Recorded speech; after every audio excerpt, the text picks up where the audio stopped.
We got a packed studio today. Welcome to my church. Welcome to Harlem. Welcome, everybody. We have, two new friends, but I've been knowing for a couple years and from different circles. We got Mickey Factz in the building. Smicky. Yeah, and we got Micah Brown also in the building. Dude, I don't even know where to start. My regular intro is all thrown off because I'm so excited about this particular show. Yeah. Before we get into it, first, welcome, guys. Mick, where you coming from today? I'm coming from the studio. Oh, right. Yeah, so we talked about 2 hours ago. Yeah. And you were literally in there. I was in the booth. You called me. I was like... Where's the booth? Is it in the Bronx? You from the Bronx? I'm from the Bronx, but I was in Brooklyn. Where y'all live now? We in the Bronx. We live in the Bronx. Mickey's wife is also in the studio. Shout out to Aisha. Madam Factz is in the building, and her track is dropping next summer. Ready for summer. January, the baby drops. The baby drops. Okay, in January. Literally right. dropping. So that's a whole new thing. Is this baby number one? Baby number one. So this baby number one, new dad, new mom. Congrats on that. Thank you. That's a blessing. That's a big deal. Yeah. Michael, where you coming from? You're here. I code. lab. I don't sleep. I code. I sleep. I eat. I code. I sleep. I eat. I rap every now and then. I love it. Where's the accent from? South London. I'm a South London boy. South Catford, London. Lewisham, Brixton, all of it. All of that. All of that blood. You get me? All of that. Them man. I love it. Yeah, and man. you rap, and you I like do rap. you. I was signed to Sony last year. Get out of here. Yeah, I was signed to some place called Brooklyn, Right. which is like owned by Sony. So I did not know that. Yeah. But until you sent the tracks a few days ago, I was like, oh my God. I do be getting bars, Right. bro. So I met Micah, I think a couple years ago, in really like nerdy coder settings. So just to do some bios before these guys get into their own bios, and we tumble down the rabbit hole into some real nerdy topics with regards to inclusion. Usually on this show, we just talk about exclusion and how we remedy the ills of it. But so Micah is a neuroscientist, a computer scientist, and an entrepreneur. And as an entrepreneur myself, I usually don't like to put the entrepreneur hat on someone until they started a company and sold a company. Like, you got to do a thing in the real world. And my man just exited his second venture, which was recently featured in a couple of different magazines. Forbes, Entrepreneur, Fast Magazine. Hit him with it. Brag on it. Fast Company for Brain Rap, Entrepreneur Magazine for Sentiment, Forbes for Sentiment, DMN News for Sentiment. The only thing is, I ain't had no black platforms feature me yet, though, bro. I mean, that's how the thing. What for that? It usually happens. How many black platforms do we have that will cover sort of? It would probably be Blavity. Blavity, because Enterprise. Enterprise would be good. I can see Blavity. They're really coming up, and they do black tech out in California. It's very deep subject matter, though. So I love the root, but Yeah. Shout out to the root. Yeah, I mean, they should all be covered, especially where we're going to go today. They should all be covering it. So I'm going to overly simplify what they had going on. So this guy just sold out a piece of that particular firm. So they're growing. They have some, DOD-style government interactions with this very unique tool. It's a helmet of sorts that essentially maps how the brain is interacting with folks. Correct. And how their language is not only interacting with crowds they might be engaging, but also with themselves. And the capacity with which I met Micah in was really talking about computer science and predictive analytics. I started a company a while ago called accrue.com, and we had a bit of a predictive analytics platform for stocks, futures, and Forex. Nothing on this scale, but leveraging some relatively old science with some relatively big data to make relatively accurate predictions is what we were doing. And they do a similar thing with the brain that we were doing with stocks. Again, to oversimplify, they're actually doing something much different. Wow. And so to put that into context, as both of these guys are recording artists, I'm not. Don't have any rhymes on me. As a politician, I try to play with a little poetry, but it never lasts more than Semantic a poetry. singular bar. Yeah, right. But that said, Mickey is a full-time working artist. I met him out in L.A. in that capacity with some mutual friends. Shout out to, what's my man over? Is he with Rhymecology? Yeah, he's with Rhymecology. That's how it's called. Yeah. Nice name. And Jeff Walker. Shout out to Jeff Walker. Yeah, one of my best friends went to like elementary school with Jeff back in the day. So we were just all hanging out in L.A. And anyway, you know, for any of you like hip hop heads out there, you probably know Mickey Factz. You know his work. He just had a new album drop, I think, in September. Yeah. Yeah. Called Enigma. Yeah. So I was just listening to that earlier today. We're gonna try to like sneak some of that in here today. Okay. But the kick is, and where I want to go here is Micah's tech is interesting from a nerdy standpoint because it has a potential to essentially extract, or let's not say extract. I mean, it could definitely extract, but before it starts extracting, it could definitely monitor what's going on in someone like yours head. Like you are, you know, on the level in that group of people who do this thing called freestyling, who sort of feel a vibe, feel in the moment, who get into the beat, who get into the culture, who get into a particular type of conversation. Right. And while, you know, we all hear from Jay that some of it is a lyrical exercise, I think, you know, a lot of it is sort of someone's essence just being spewed out over the mic. Yeah. And so my mind starts tingling about what his sort of device could do to your sort of culture. That's very intriguing. I was shocked that these guys wanted me. I texted them randomly, like last week we had another guest cancel. They were like, yeah, I'm in the city. I'll come by. So I don't know, what runs through your head when we go there? That was a long intro, but No, I like it. It's good. Long context. I had to contextualize this. Good. Yeah. No, I mean, as soon as I got the article, I stopped what I was doing. I read it, and I was blown away. Like, I was completely blown away. And honestly, I thought it was a novelty. I didn't believe it. Yeah. And I wanted to see it for myself in person. Yeah. So I immediately said, I will do it. I will stop whatever it is I'm doing to be here to witness this neuro contraption that connects to your cerebral to pinpoint what you're going to say. So to my dismay, we don't have the device I here. know. We're filming. If we had that device here right now. Oh, man, listen. We're going to Shout out to Ramsey. We'll get it down from Boston when we get a chance. Ramsey, Allocated will sort that out. So this is episode 1. This is, I mean, double side. But I have so many questions about. Here away, man. This is what I do. So I mean, just from a standpoint of as a freestyler, and when we're freestyling over a instrumental, and you're an artist, so you kind of understand this. You want to stay within the pocket, right? So the pocket is the barrier between where you're trying to kind of be. Yes. So that limits you from going over that bar if you're conscious of that and you're trying to also fit in the rhyme pattern. Right. So it's like,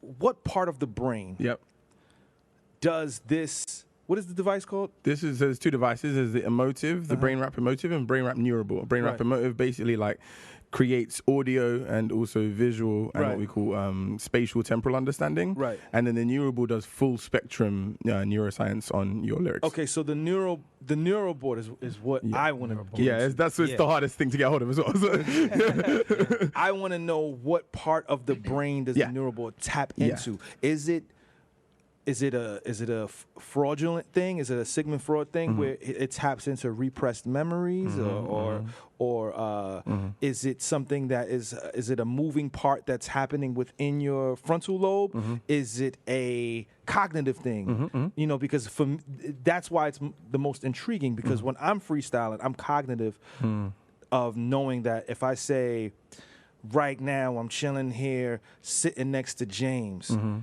I'm already know I'm saying James, but I already know the next line has to rhyme with James. So I'm already, my mind is already. Something crazy? What if you, from this, were able to, all right, so the best way is to, let me back up a bit. No, something crazy. So let me give my background first, and then I'll give what we did, and then I'll answer your question. Okay. So I graduated university at 18. Okay. There's an article online about that. If you just Google Uxbridge College, Micah Brown, it comes up. And he's young. What are you 30? I'm 30. Yeah. I didn't make the 30 on the 30 list, yo. I'm angry about that. Which one? Yo, can we change that, bro? Anyway, So come in. We'll sort it out. So there's an article about that, and when I did that, I did bioinformatics, which is biology and computer science, and this was 2009, and the field was very early. So there is what's called the second generation of machine learning right now. There are three forms of machine learning. There's supervised machine learning, unsupervised machine learning, and what we call reinforcement learning. Right? Supervised machine learning is there's a bunch of Ubers in New York, and I know that there are 100 Ubers. So if there are 100 Ubers, there are 1,000 journeys that can be taken, right? Times 10. Unsupervised machine learning is how many Ubers are there in New York? Machine, go figure that out. Reinforcement learning is, let me predict where the Uber price is going to be in 10 years based on how many people take Ubers today and how many will over the next 10 years. So those are three types of machine learning, right? Right. So when I was in university at Oxford College, I was exploring supervised machine learning when it was very, very early. So Google DeepMind, you guys probably heard that.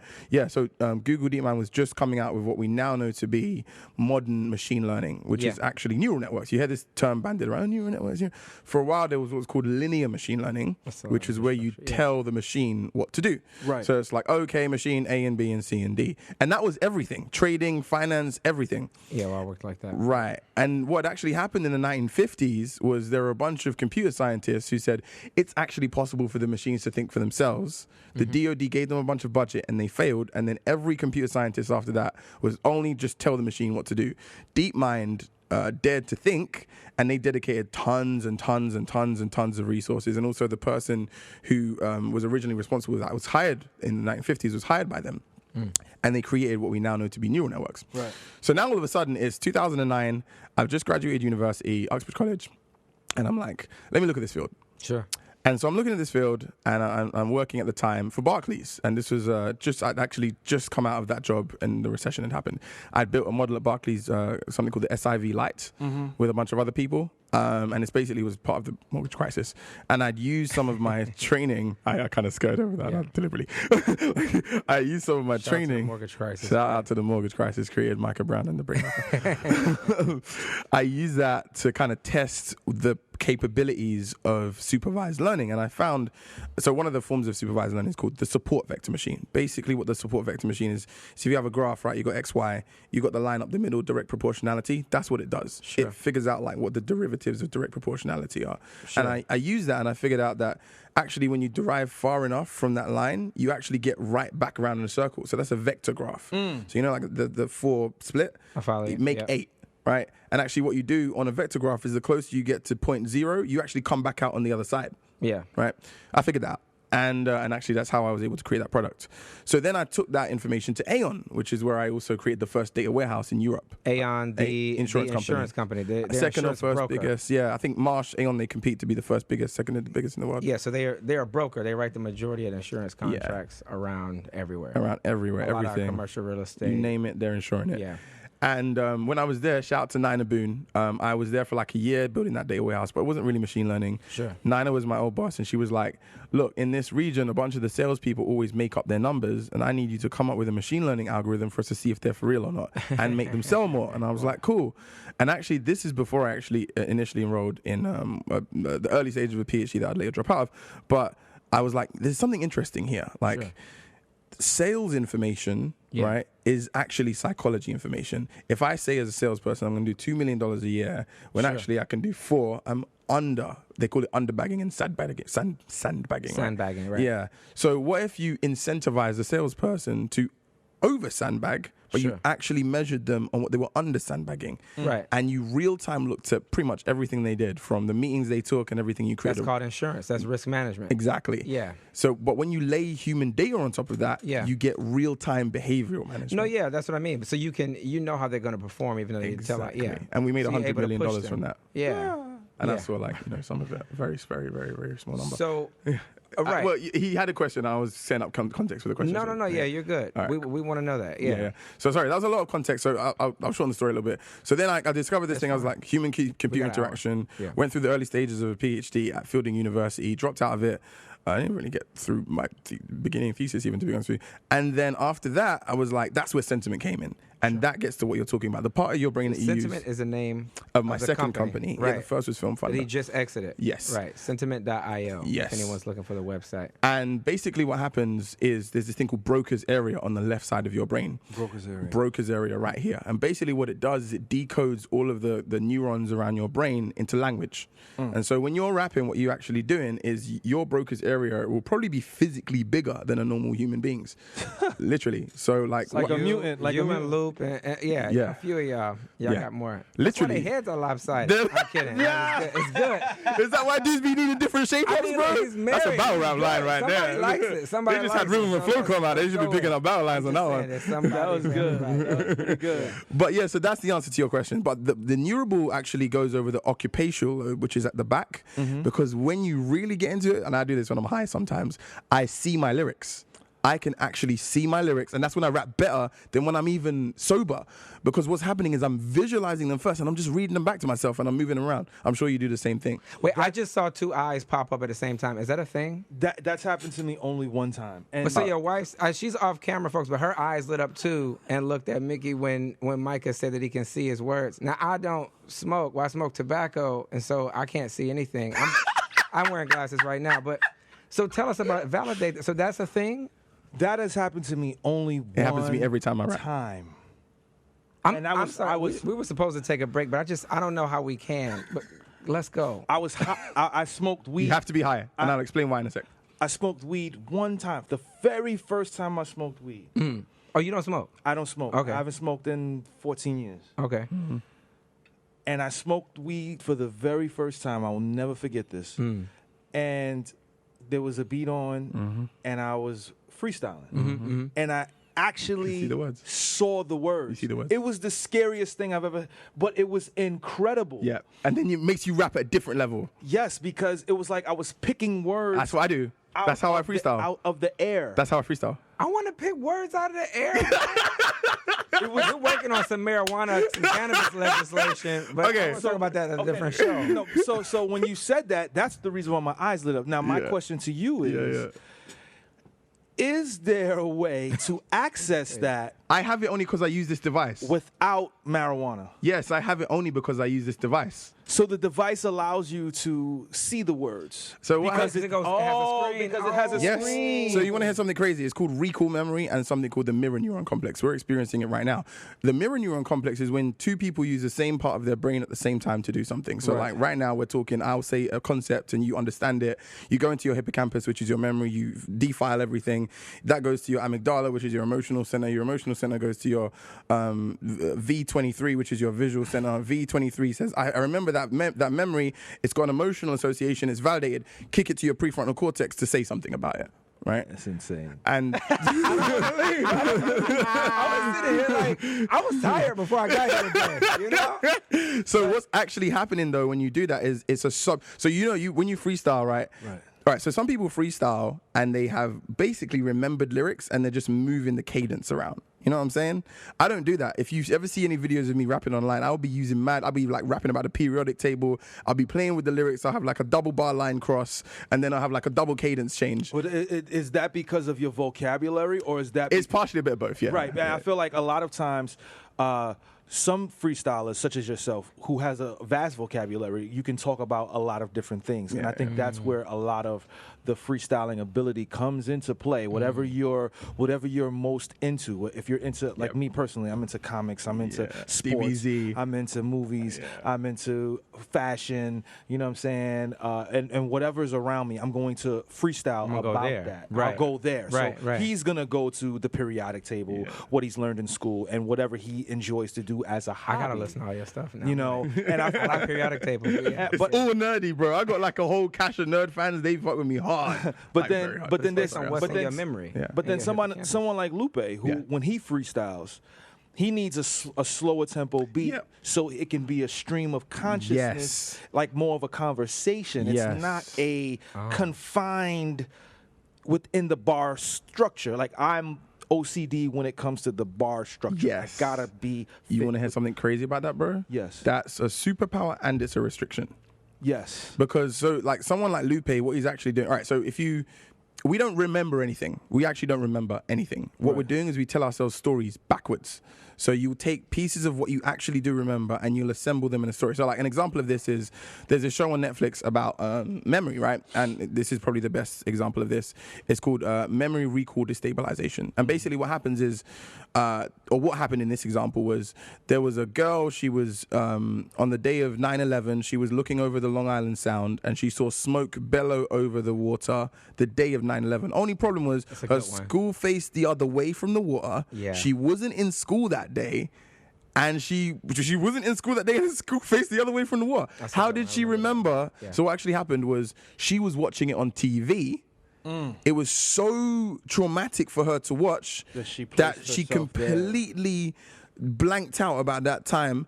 Then later on, when someone asked her about what happened that day, she subscribed to the zeitgeist of everyone else's memories, right? Yeah. So now what's crazy for us as freestylers though is that's an advantage because so I'm more of like a nerdy vocabulary. Sometimes I'm not gonna lie, I'll be lazy and I'll just drop mad words in a good order. Right. And like real rappers will know, they're like, you're just taking words and you're just playing with them. But someone like Lupe Chains do that sometimes. They're not the greatest words, but he'll do that. But it's hard, right? I mean, but like someone like Lupe, he's using a part of his brain called the occupational lobe, which is his visual cortex, right? What he's actually doing though is he's got a definite neuro pathway. All right, so I have to back up a little bit again. So the neuroscience trifecta is non-adrenaline, dopamine, and serotonin. There's lots of other chemicals like neuroempathy and lots of other complicated things, but those are the three main ones, right? And it's your neutral. Dopamine is I'm having a good time, and serotonin is it's not negative, it's more calm. Now the crazy thing is they all do different things when you combine them. So like non-adrenaline, that's actually a group of chemicals, but we just call them non-adrenaline as a group. That if you use it when you're happy, allows you to be able to remember things better. So tell yourself stories backwards better. Actually, though, the thing that puts us at the top of the food chain is to be able to tell ourselves stories in the future and permutate about which one's actually going to happen in real time. So that is actually at the center of our technology. No, I love where you're going with that. I mean, I was still stuck on that song that Nas did, Backwards. Yes. Rewind. Yeah.